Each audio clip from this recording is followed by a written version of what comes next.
My name is Marcus Sullivan. I am 38 years old, and until 6 months ago, I thought I knew exactly where I stood in my family's hierarchy of love and success. I was the disappointment, the one who never quite measured up, the son who had somehow failed to live up to the potential that everyone else seemed to see so clearly in my younger brother Tyler. I worked as a freelance graphic designer in Seattle, living in a modest apartment in Capitol Hill, driving a 10-year-old Honda Civic, and dating a woman named Rebecca who I thought was the love of my life. Tyler, on the other hand, was everything I was not. He was a successful real estate developer in Miami, driving a Porsche, living in luxury condos, and seemingly blessed with everything that success and charm could provide. While I struggled to land clients and pay my bills on time, Tyler was closing million-dollar deals and getting featured in real estate magazines as one of Florida's most promising young developers. The contrast between us had been the defining story of our family for as long as I could remember. Tyler was 2 years younger than me, but he had always been the golden child, the one who could do no wrong, the son who made our parents beam with pride at every family gathering. I was the older brother who had somehow ended up being overshadowed by someone who should have been following in my footsteps instead of leaving me in his dust.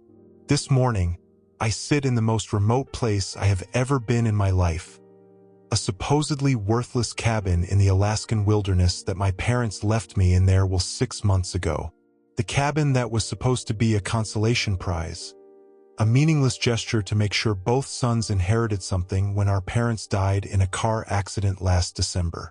The cabin that my family assumed was just a decrepit structure on worthless land, too remote and run down to be of any real value. What they did not know, what no one knew, was that this cabin sits on top of one of the largest untapped rare earth mineral deposits in North America, worth an estimated $750 million. But I am getting ahead of myself. Let me tell you how I got here, how the family disappointment ended up making the discovery that would change not just my life, but potentially the entire American technology industry. 6 months ago, my world fell apart in the span of a single week. It started with the reading of my parents' will, continued with the end of my engagement to Rebecca, and culminated with me driving 2,400 miles to Alaska in my Honda Civic because I had nowhere else to go and nothing left to lose. My parents, Robert and Margaret Sullivan, died on December 15th in a collision with a drunk driver on Interstate 405 near Bellevue. They were coming home from a Christmas party at Dad's engineering firm, probably discussing plans for the holidays and looking forward to seeing their sons over winter break.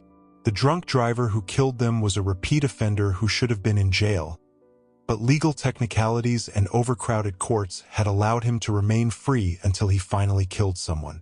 The funeral was surreal, one of those experiences where you feel like you are watching someone else's life rather than living your own. Tyler flew in from Miami looking like he had stepped out of a fashion magazine, wearing a perfectly tailored black suit and expressing grief with the kind of dignified composure that made everyone comment on how well he was handling such a difficult situation. I, meanwhile, felt like I was falling apart, crying at inappropriate moments and struggling to accept condolences from people who had known my parents better than I had in recent years. Marcus is taking this very hard. I heard Tyler tell our Aunt Linda during the reception. He and Dad had such a close relationship. I think he is having trouble accepting that they are really gone. The truth was that Tyler and I had both been distant from our parents in recent years, but for very different reasons. Tyler was busy with his real estate empire and his glamorous Miami lifestyle, too successful and independent to need much parental involvement. I was distant because every conversation with our parents seemed to become a comparison between Tyler's achievements and my lack thereof, and those conversations were too painful to endure very often. "Have you talked to Tyler lately?" Mom would ask when I called. "He just closed another big deal. $3.7 million for a waterfront property. His firm is really taking off." "That is great, Mom," I would reply, trying to sound enthusiastic rather than defeated. "How are you and Dad doing?" "We are fine, sweetheart. Worried about you, though. Are you eating enough? Are you making progress on finding more stable work? Tyler says there might be opportunities in real estate if you were interested in making a change." Every phone call felt like a reminder that I was 38 years old and still struggling to establish myself professionally while my younger brother was building an empire. I loved my parents, but talking to them required an emotional resilience that I did not always possess. The will reading took place 3 days after the funeral, in the law offices of Patterson and Associates, the firm that had handled my parents' legal affairs for over 20 years. Tyler and I sat in leather chairs across from Mr. Patterson's desk while he explained how our parents had chosen to divide their estate. "Your parents were very thoughtful about how to distribute their assets," Mr. Patterson began, adjusting his glasses and opening a thick folder. "They wanted to make sure both of their sons were provided for, but they also wanted their gifts to reflect what they thought each of you would value most." Tyler and I glanced at each other, both wondering what that meant in practical terms.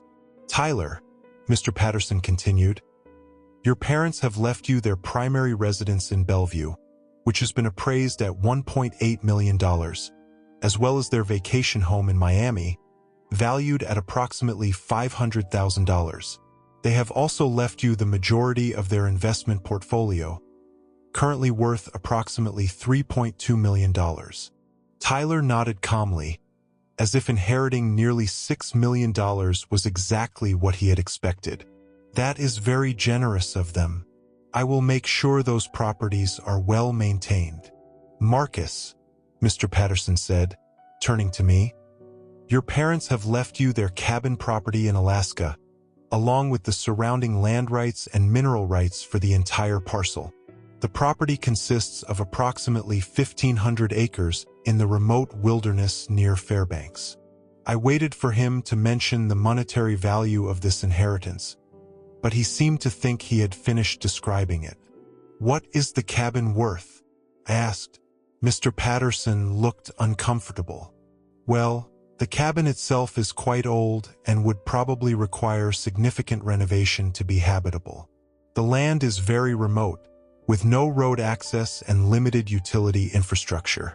Your parents purchased it in 1987 as a hunting retreat, but they had not visited it in over 15 years.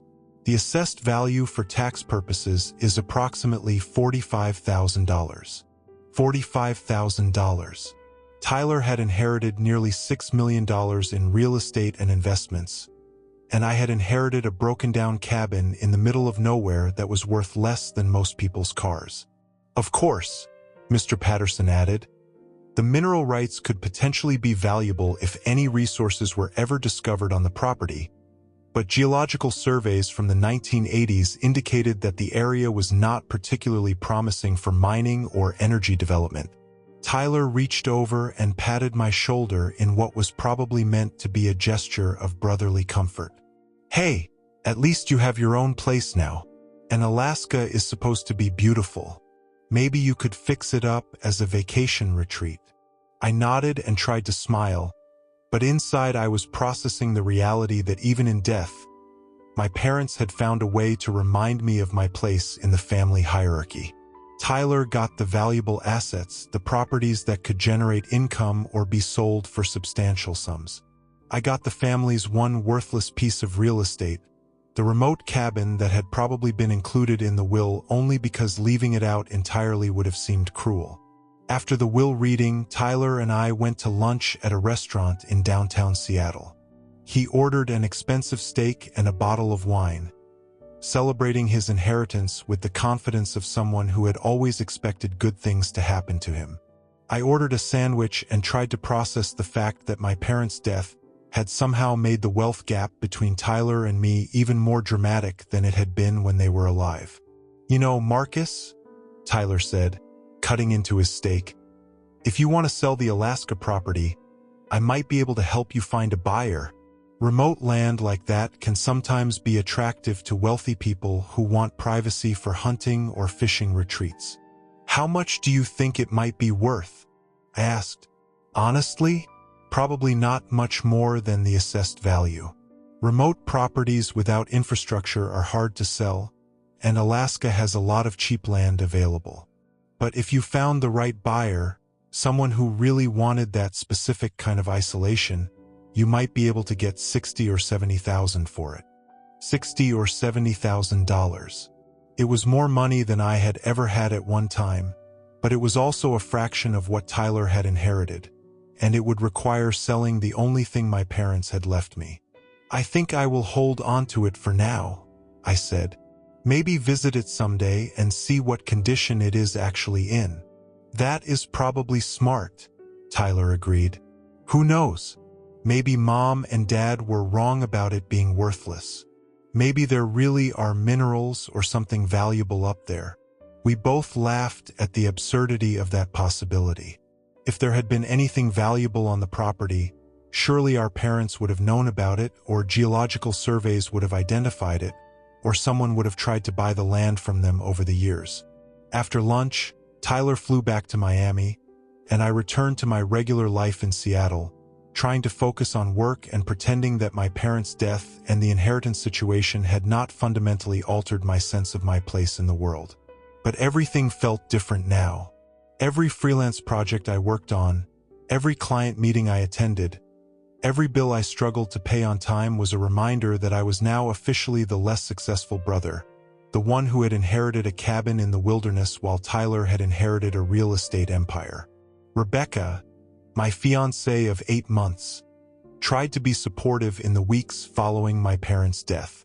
She attended the funeral with me, helped me sort through some of their belongings, and listened patiently when I needed to talk about grief and family dynamics and the strange experience of becoming an orphan at 38 years old.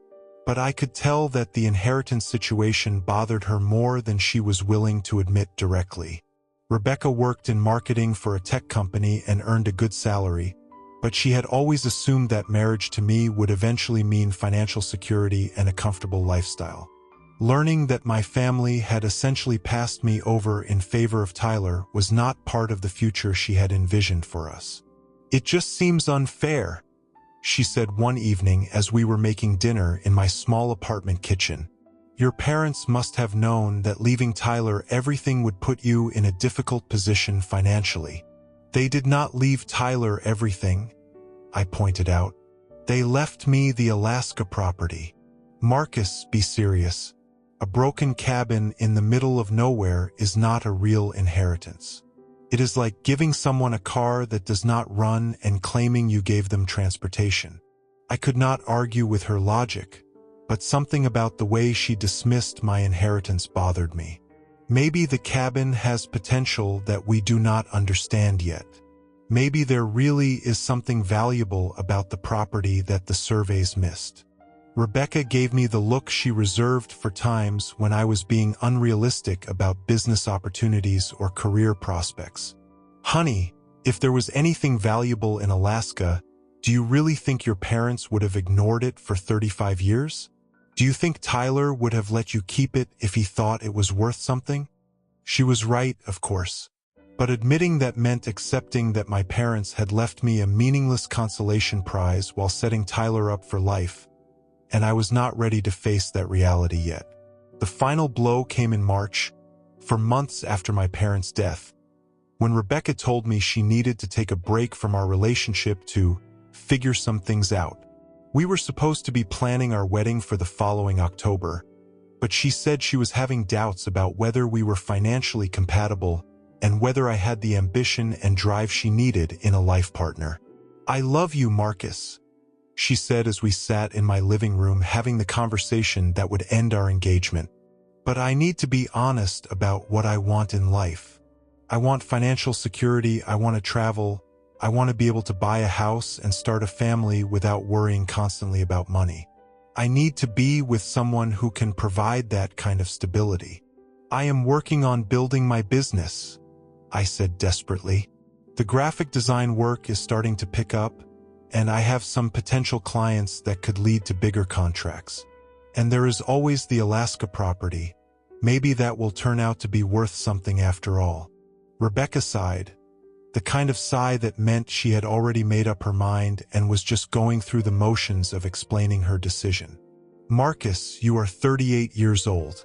If you were going to build a successful business, would not you have done it by now? And the Alaska thing, that is just wishful thinking. You cannot base a future on the hope that a worthless piece of land will somehow become valuable. We broke up that night, and Rebecca moved out of my apartment the following weekend. For the first time in 8 months, I was sleeping alone, eating meals alone, and facing the reality that I was now not only financially unsuccessful and professionally stagnant, but also single and increasingly isolated from everyone who had mattered to me. But the worst was yet to come. 2 weeks after Rebecca and I broke up, she started dating Tyler. I found out through social media, because apparently I was not worth a phone call or a conversation about the fact that my ex-fiancé was now romantically involved with my brother. Tyler posted a photo of himself and Rebecca at a restaurant in Miami, both of them smiling and looking like they belonged together in a way that she and I never had. The caption read, "Sometimes the best things in life come when you least expect them. Grateful for new beginnings and amazing company." Rebecca had flown to Miami to visit a friend and had ended up staying for a week. When she returned to Seattle, she called me to explain that she and Tyler had connected during her visit and that their relationship had evolved into something romantic. "I did not plan for this to happen," she insisted during that phone call. "Tyler and I were just talking about you and the family situation, and we realized we had a lot in common. One thing led to another, and you decided to start dating my brother 2 weeks after breaking up with me." I finished for her. "Marcus, I know this is awkward, but Tyler and I are both adults, and you and I are not together anymore. I have a right to pursue happiness with whoever I choose." "Of course you do," I said. "But did it have to be Tyler? Did it have to be the brother who got everything while I got nothing?" "This is not about the inheritance," Rebecca said, though her tone suggested otherwise. "This is about Tyler and me having compatible goals and lifestyles. We want the same things in life, and we can provide those things for each other. Compatible goals and lifestyles. Financial security. A future without constant worry about money. All the things that Rebecca had decided I could not offer her, but that Tyler could provide without even thinking about it." After that phone call, I spent several days in my apartment, not answering the phone or checking email, just trying to process the reality that the woman I had planned to marry had decided that my younger brother was a better option for the future she wanted to build. Tyler did eventually call me, about a week after Rebecca and I had our conversation. "Marcus, I hope you know that I never intended for this to happen," he said, his voice carrying what sounded like genuine regret. "Rebecca came to Miami to get some perspective on her life, and we ended up talking for hours about family and relationships and what we both wanted for the future. I think we both realized that we had more in common than either of us had expected." "Tyler," I said, "are you in love with her?" There was a long pause. "I think I might be. I know that is probably not what you want to hear. But yes, I think I am falling in love with her." "And she feels the same way about you?" "She says she does." "Marcus, I know this is difficult for you, but I hope you can be happy for both of us. Rebecca is an amazing woman, and I think we could have a really good life together. A really good life together. The life that Rebecca had decided she could not have with me, but that she was confident she could build with Tyler. I need some time to process all this," I told Tyler. "I need some space from both of you while I figure out how to deal with it." "I understand," Tyler said. "Take all the time you need. But Marcus, I hope you know that this does not change how I feel about you as my brother. I love you, and I want us to have a good relationship regardless of what happens between Rebecca and me." After we hung up, I sat in my apartment thinking about how completely my life had fallen apart in the span of 4 months. My parents were dead. My inheritance was worthless. My fiancé had left me for my more successful brother, and I was more alone and directionless than I had ever been in my adult life. That night, I made a decision that would change everything, though I had no way of knowing it at the time. I decided to drive to Alaska and see the cabin that my parents had left me.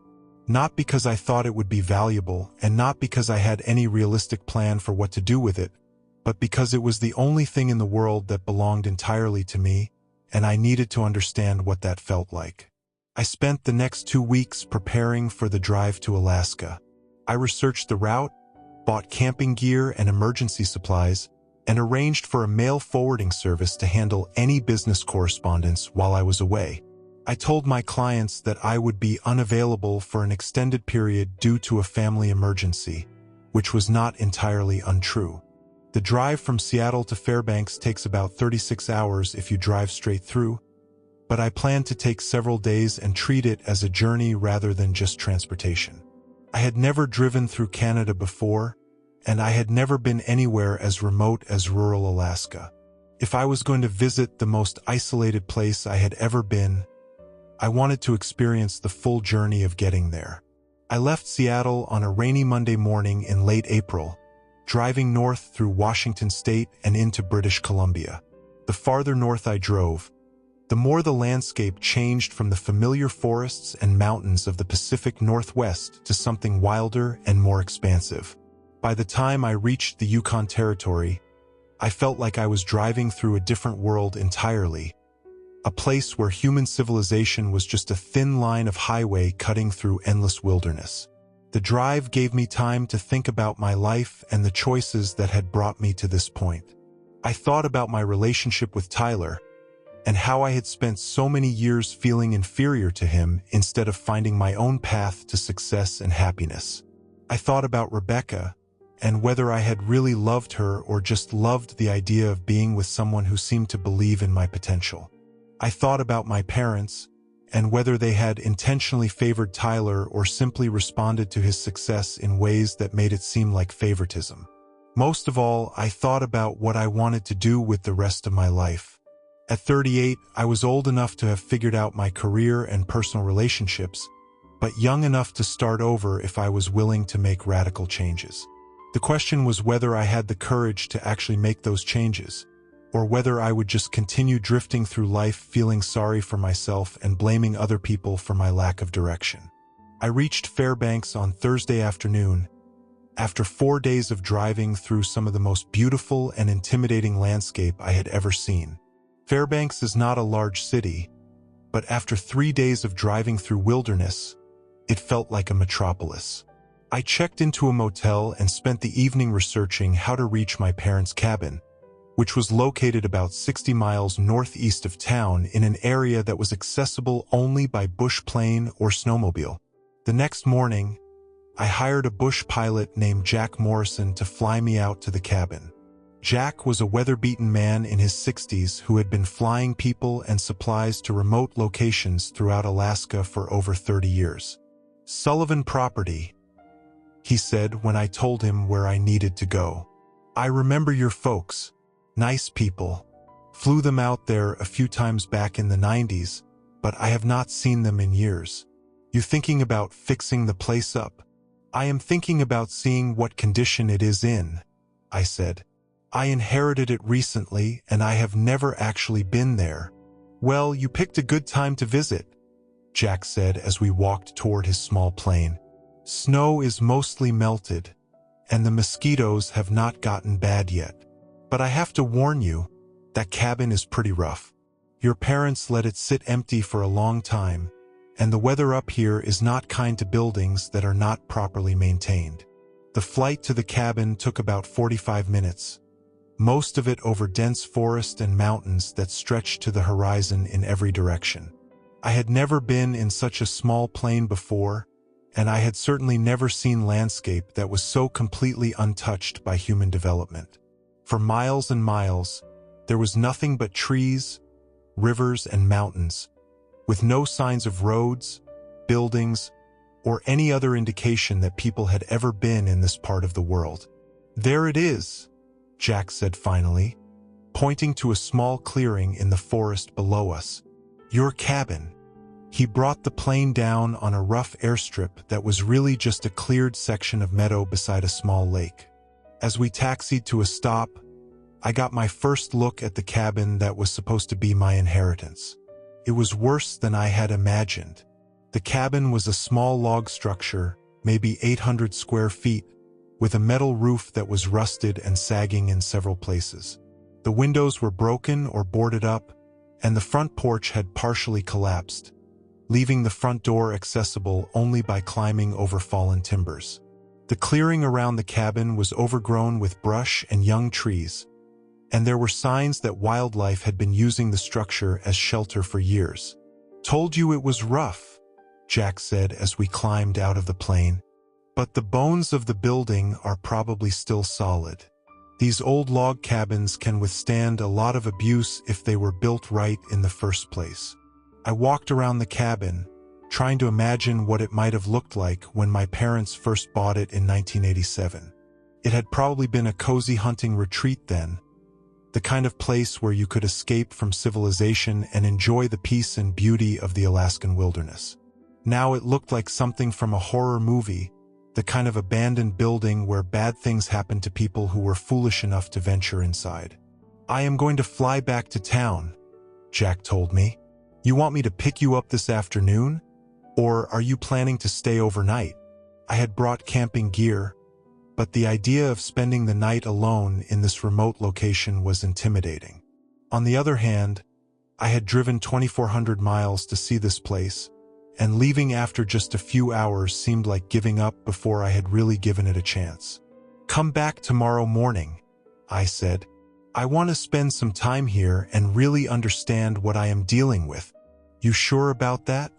It gets pretty quiet out here at night, and the temperature still drops into the 30s this time of year."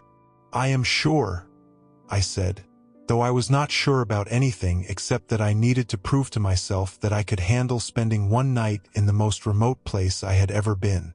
After Jack's plane disappeared over the horizon, I was alone in the Alaskan wilderness for the first time in my life. The silence was unlike anything I had ever experienced. No traffic, no airplanes, no sounds of human activity. Just wind in the trees, the occasional call of a bird, and the gentle lapping of water against the shore of the small lake beside the cabin. I spent the rest of the afternoon exploring the property and trying to assess what it would take to make the cabin habitable again.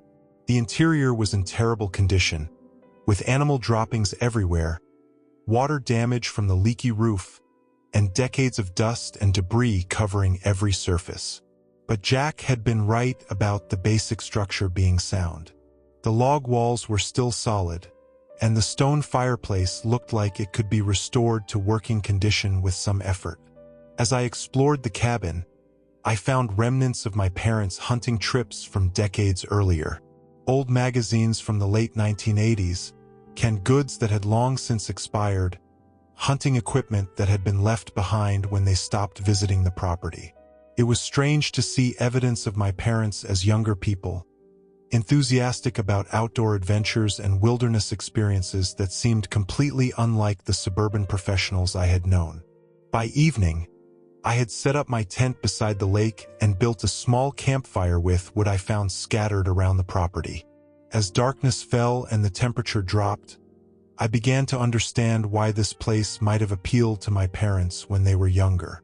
Despite the isolation and the challenges of the broken cabin, there was something undeniably beautiful about being surrounded by pure wilderness, completely cut off from the noise and complications of modern life. I was sitting by the fire, eating a simple dinner of canned soup and crackers, when I noticed something that would change my life forever. If you have ever been in a place where there is absolutely no light pollution, you know how dramatically different the night sky looks compared to what you can see from a city or even a small town.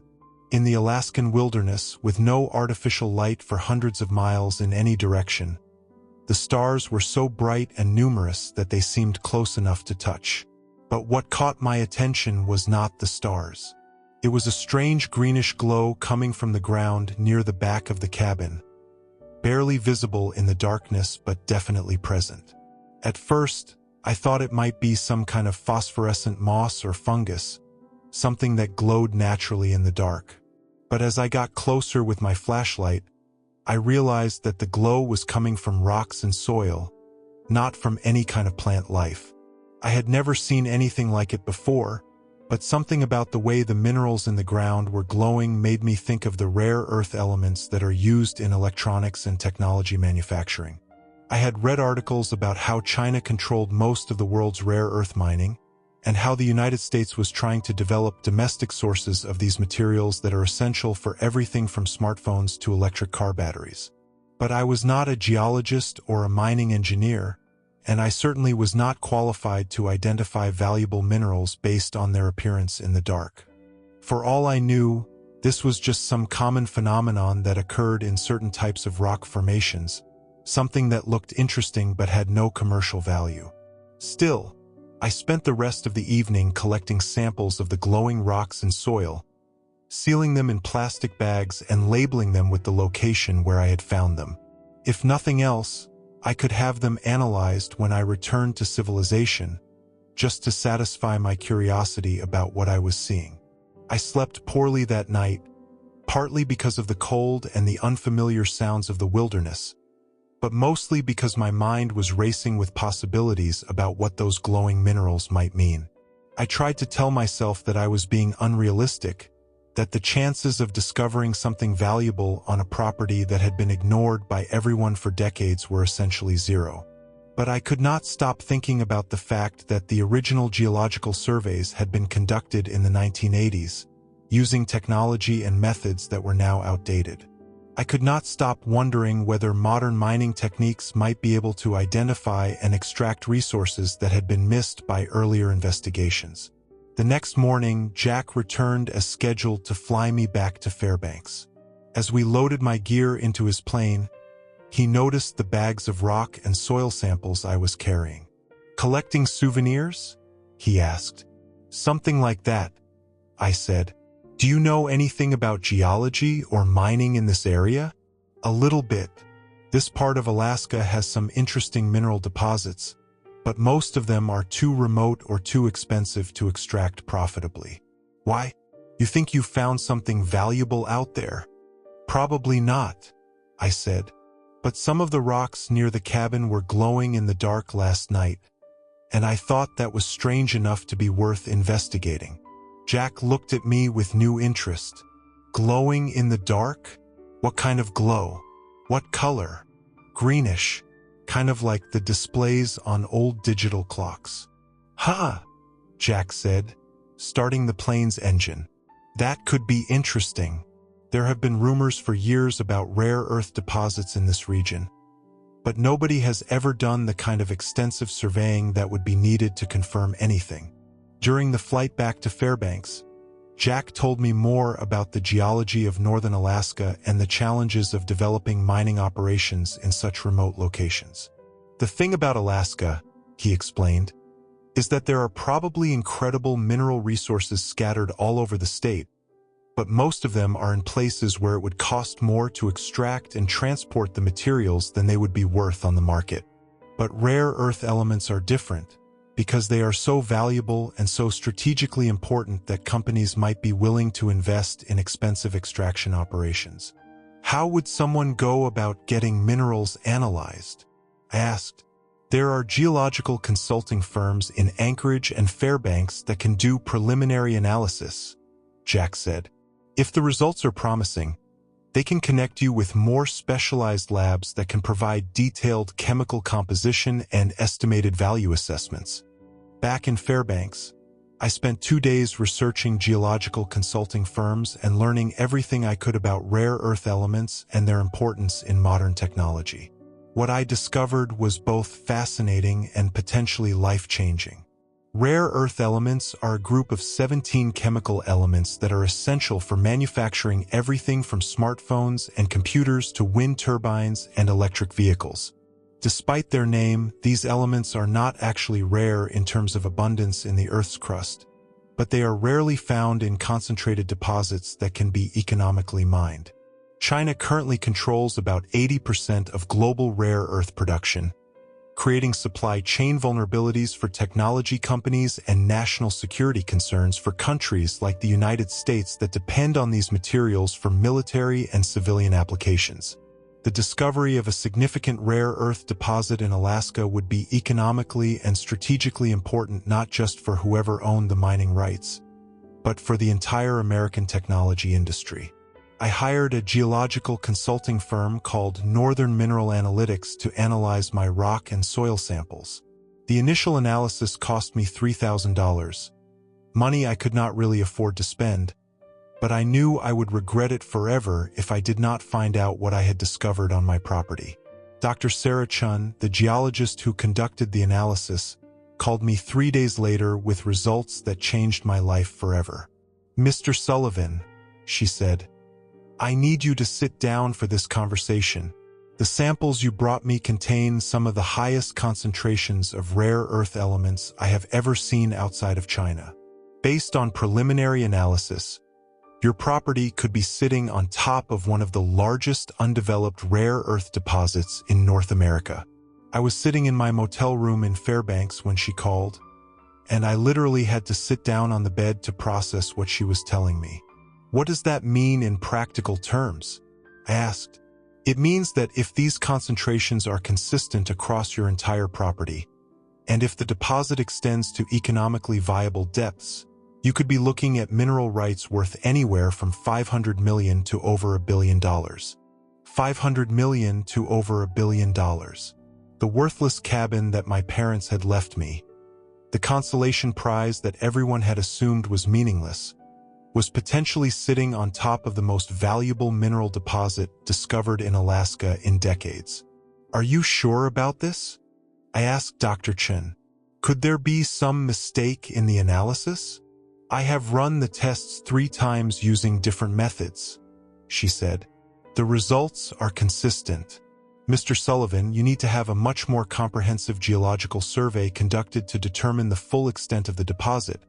But based on these preliminary results, I would strongly recommend that you contact a mining law attorney and make sure your mineral rights are properly protected." After that phone call, I spent several hours just walking around Fairbanks, trying to process the reality that I had gone from being the family disappointment to potentially being one of the wealthiest people in Alaska. The irony was almost too much to comprehend. My parents had thought they were giving me their least valuable asset, but they had actually given me the only thing they owned that was worth anything. But Dr. Chun had been right about needing legal protection for my mineral rights. Before I did anything else, I needed to make sure that no one could challenge my ownership of the deposit or find legal loopholes that would allow them to claim a portion of its value.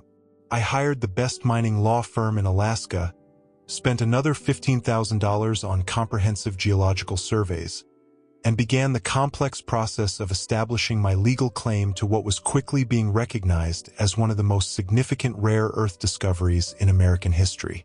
The comprehensive surveys took 6 weeks and confirmed what Dr. Chen's preliminary analysis had suggested. My 1,500 acres of remote Alaskan wilderness contained an estimated $750 million worth of rare earth elements, accessible through surface mining techniques that would be economically viable even in such a remote location. Within 3 months of my first visit to the cabin, I had mining companies from around the world contacting me about potential partnerships, extraction deals, and outright purchase offers for my mineral rights. The U.S. Department of Defense expressed interest in securing a domestic supply chain for rare earth elements that are critical for military technology. Environmental groups wanted to ensure that any mining operations would be conducted with minimal ecological impact. Suddenly, everyone wanted to be my friend. Tyler called me in July, about 2 months after the discovery had been confirmed and word had started to spread through industry networks. "Marcus," he said, "I just heard the most incredible rumor about your Alaska property. Please tell me it is true. What did you hear?" I asked, curious about how much information had leaked beyond the mining industry. "I heard that you discovered some kind of mineral deposit worth hundreds of millions of dollars."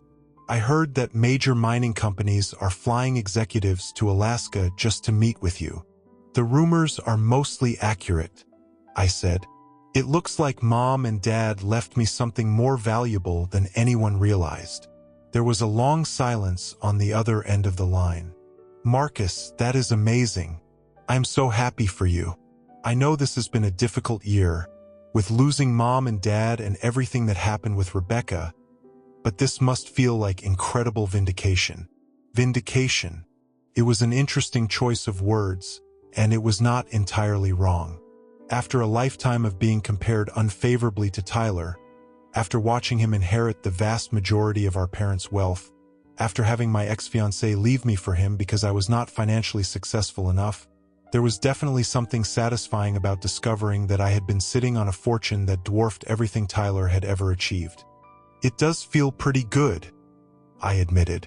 But Tyler, this does not change how I feel about you as my brother. I know you did not ask for any of the comparisons or competition between us. I appreciate that, Tyler said. And Marcus, if there is anything I can do to help you navigate this situation, any business advice or connections that might be useful, I hope you know you can count on me. Actually, I said, there is something you can help me with. I need to make some decisions about how to handle this discovery, and I could use advice from someone who has experience with complex business negotiations. Over the following weeks, Tyler and I had longer conversations than we had had in years, discussing the various options I was considering for developing the mineral rights and managing the wealth that would result from any mining partnership. It was strange to be in a position where Tyler was asking me for advice about investments and business opportunities, rather than the other way around. Rebecca called me in August, 3 weeks after Tyler and I had announced our new business partnership for developing the Alaska property. Marcus, she said, I hope it is okay that I am calling. Tyler told me about the mineral discovery, and I wanted to congratulate you personally. Thank you, I said. It has been quite a year. I also wanted to apologize, she continued, for how I handled our breakup and for starting a relationship with Tyler so soon afterwards. I know that must have been incredibly hurtful, and I am sorry for not being more considerate of your feelings. I appreciate the apology, I said, but Rebecca, you were right about us not being financially compatible. You were right that you needed to be with someone who could provide the kind of security and lifestyle you wanted. I may have accidentally stumbled into wealth, but that does not change the fact that we wanted different things from life. Maybe, she said, but I think I was too focused on external measures of success and not focused enough on character and integrity. Tyler is wonderful, but he is not the same kind of person you are. He does not have your creativity or your empathy or your willingness to take risks for something you believe in.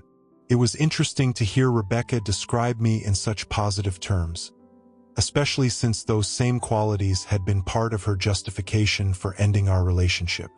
But I realized that her opinion of me mattered much less now than it had 6 months earlier. The discovery of the mineral deposit had not just changed my financial situation. It had changed my understanding of my own worth and potential.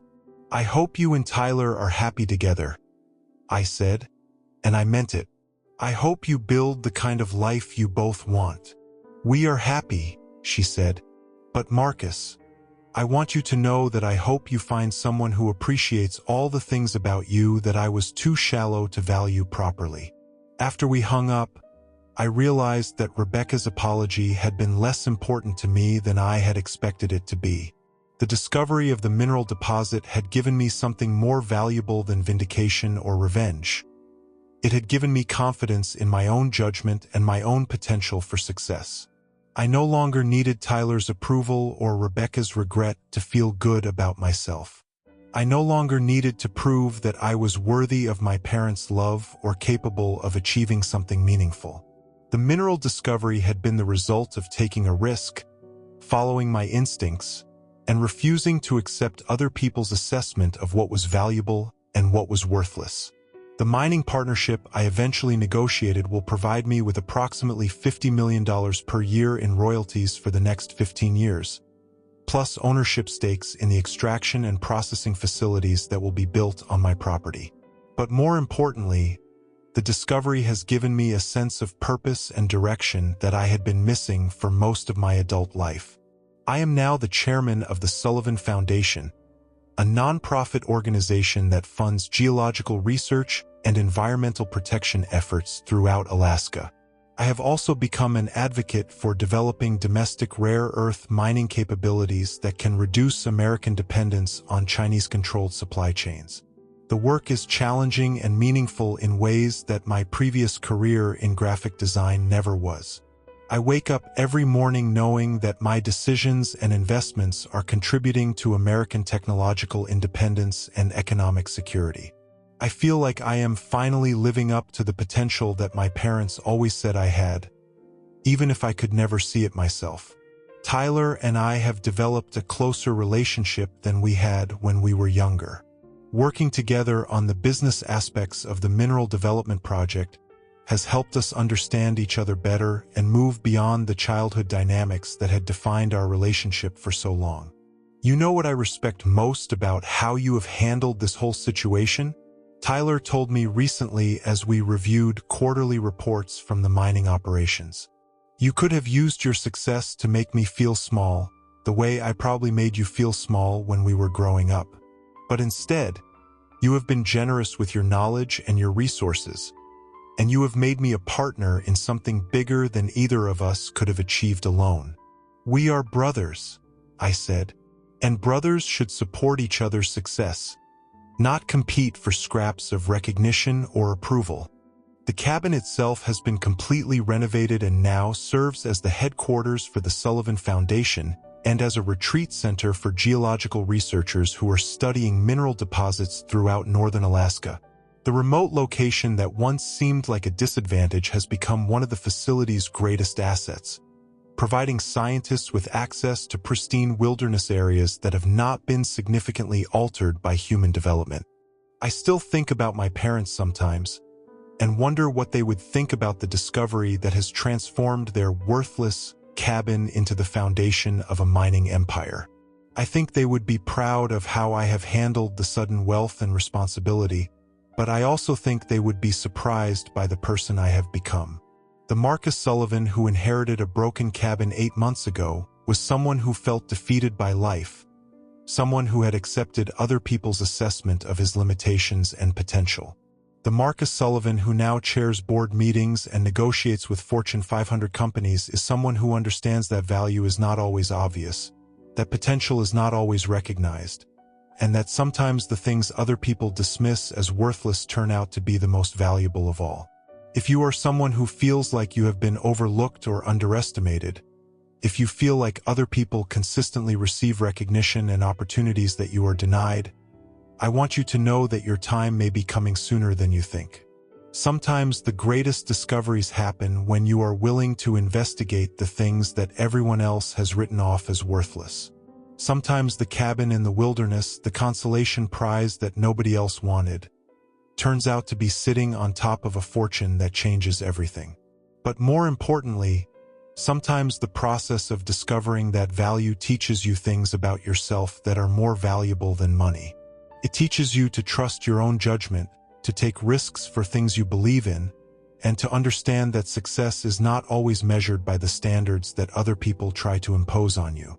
Before you go, I want to encourage you to subscribe to this channel if this story resonated with you.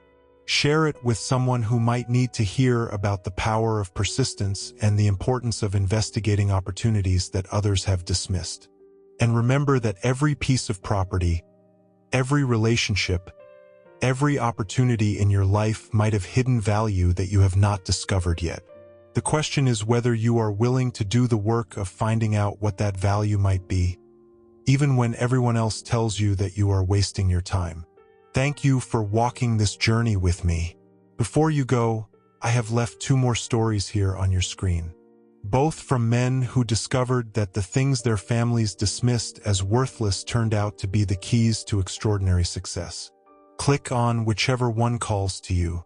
And if you want to join our community of people who understand what it is like to be underestimated and then prove everyone wrong, that notification bell is your invitation. Until tomorrow, remember, your story matters, and your potential is probably much greater than anyone has ever told you.